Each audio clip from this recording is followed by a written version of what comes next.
Alright, this should be fun.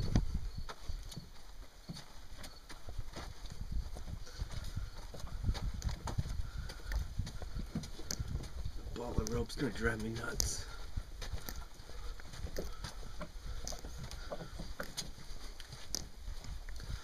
So I can only hope that the camera's pointing the right direction at the moment, but it's definitely upside down, so I'll have to flip the video later. Now this canoe here, it's a Ultra-light Kevlar, 16 foot. It's 42 pounds. Oh.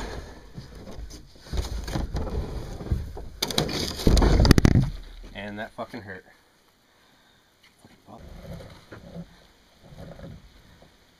Alright, so I've shortened the rope, so it's a little more manageable right now.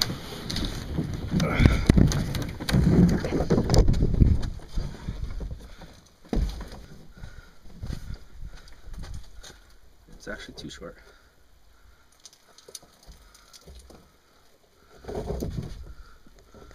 Let's not do that again.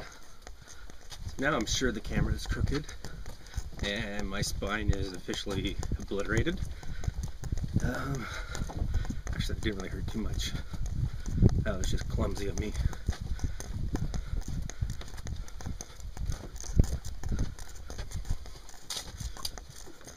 Now, last time I was here, I had I think it was a 16 foot Kevlar, not the ultralight. And you wouldn't believe the difference it makes. Just 10 pounds more. Like I said, this one's 42 pounds. The other one is a mere 10 pounds more. It's about 50, 51, I think. And getting that one onto my shoulders just killed me. I found I could do the initial part of the lift, no problem. But once I went to actually put on my shoulders, I started to lose it. And it didn't help when my back and shoulders were tired from carrying my pack and all my other crap across the portage. Hang on, I'm out of breath.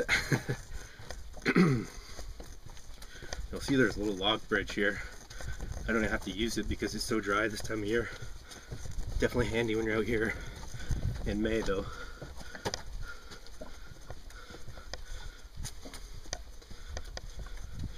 But yeah, the other canoe, I couldn't even keep it balanced. Unfortunately, that trip I didn't think to tie a painter rope to the front.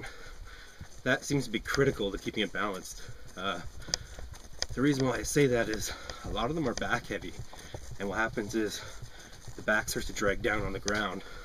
So you have to hook your fingers and pull it down, and because it's so long, it has a weird pivoting momentum. So what can happen is you'll pull really hard, and it'll start to all swing forward, and then you've got to try and brace it as it falls to the front, and you're constantly rocking it back and forth trying to get balanced. And what happens there is you end up wearing out all your muscles. You've got these groups of muscles called stabilizer muscles. Now these stabilizer muscles generally don't have the endurance of some of the bigger muscles. You can train them to be a little stronger, but for someone like myself who obviously isn't the fittest person in the world, it can really wear them out quick. So when you've got the pin rope, you can pull the front down and you can keep it positioned in the proper spot. You can also use your forearms to hold it up. The only thing that's a problem right now is holding this extra long rope is getting to wear my fingers out. So once I get to camp, I'm going to tie another short line of paracord to it. Oops, I almost stumbled there.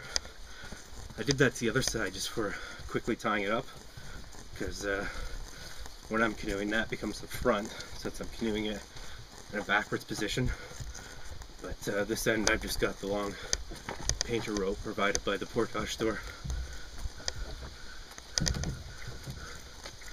Alright, so I got to be about halfway now, and this really hasn't been bad. I usually have to stop somewhere along the way, and if you don't include my little tumble, I haven't stopped at all. Now there's a big hill coming up, and my hand's getting tired, so I'm going to attempt to swap which hand has the rope, and I lost it. Shit.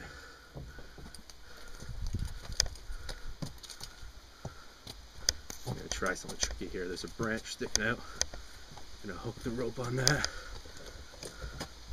Missed it. Come on.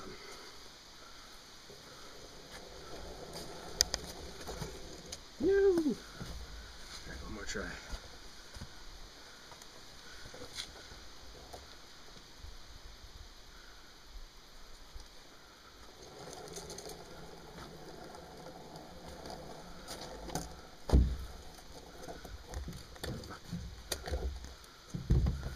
There we go.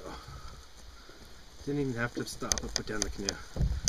Find that once you've got it balanced, it's really not that hard to keep it on your shoulders. Like I said, it's when you're rocking back and forth, or when you're picking it up, putting it down, that you really can wrench your back or wear out your muscles.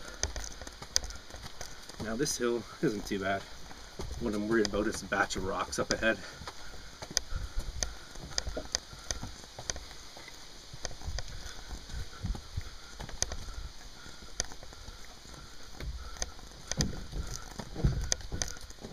My fingers are so cramped in my left hand from holding that rope that I can't even grip the gunwale here. So right now I've just got my hand open flat, pressed against the side of the boat, and keeping it all stable with my right hand. But yeah, right now it's actually pulling on the rope quite a bit. Every time it starts to rock, the rope pulls tight. My fingers keep it in control. That puts a lot of stress on the fingers, so I might go back to my other technique and use a shorter rope with a carabiner and clip that to my belt. That allows me to let go of it and manage it a little better.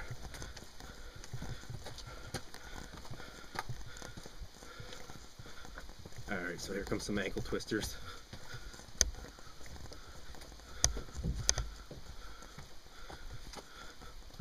Thankfully it's quite dry today. I've done stuff like this in the pouring rain and it could be a nightmare. These portages, like I was saying before, can turn into rivers because with all the vegetation worn away, there's not much to stop water from traveling this way. So water takes the path of least resistance, wears away all that dirt and topsoil, leaves all these rocks exposed, which are easy to trip over, or they can be quite slippery during the day or during the rain. Now I'm starting to get a bit tired, but I know I'm about 2/3 of the way and I want to do this all in one trip. I really hate having to stop and put down the canoe. Plus this one doesn't have an easy rest spot. Some of them they'll take a big log between two trees, nail it in, and you can hook the front end up on that, get it off your shoulders for a minute, and then when you're ready to go again, you don't have to use all that energy to pick it up.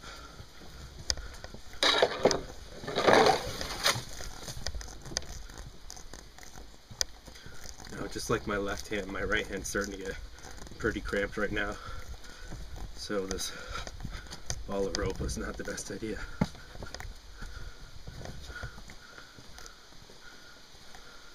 Alright, there's a lot of rocks up ahead.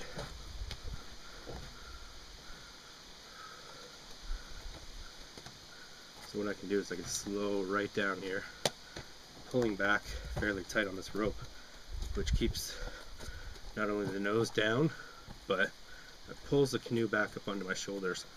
That's one thing I found happens a lot when you don't have a rope, is the yoke will start to slide off your shoulder, and what can happen is it can start to dig in, and quite often you don't want to stop to adjust it, because once you get going you get this mentality of not wanting to stop. And when you've got a backpack on, sometimes it'll rest on the backpack, which distributes the weight to the straps. That can be helpful. Other times it just gets tangled right up in your backpack. So if you've got a painter rope on and you pull it taut, you've got a pretty easy time keeping it on your shoulders. Now I've also got a $10 yoke pad here that I got at Mech. Probably the best $10 I ever spent. It really kind of takes the bite off the yoke. Usually, even though they try and shape them to people's shoulders, they obviously don't quite match everyone's shoulders, and you get spots that dig in. So right now my shoulders feel fine. It's just my back that's killing me.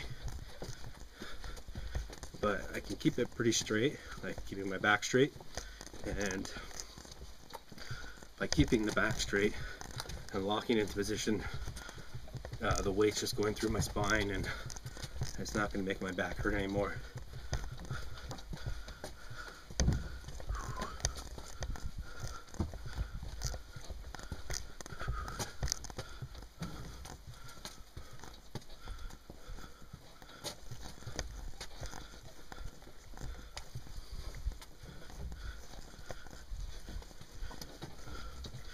Well, I can see some water peeking through the trees, so I know the end is near, but I also know the hardest stretch is coming up.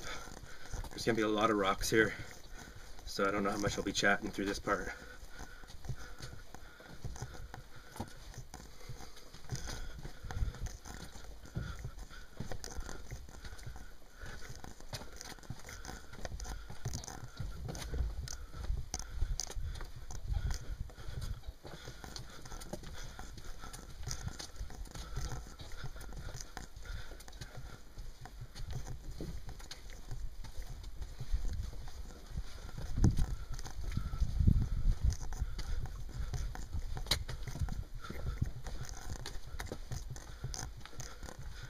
It's starting to get a little bit dark. It's about 5:30 right now.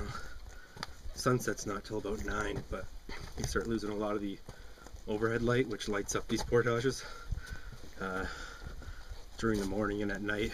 Because the sun's low in the sky, it doesn't penetrate through the trees, and for whatever reason I've got my sunglasses on right now, which is just making it even darker.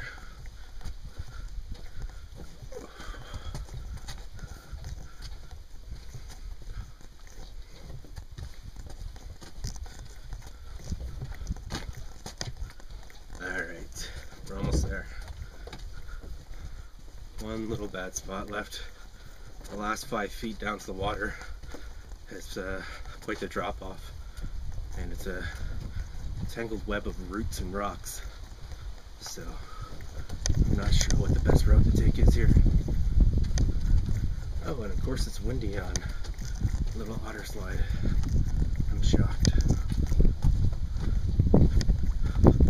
Gotta be careful here when you're approaching the water.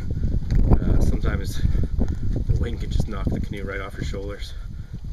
I've had times where it's been so bad that it threw me into a tree. Alright, so this looks like a good spot to set her down.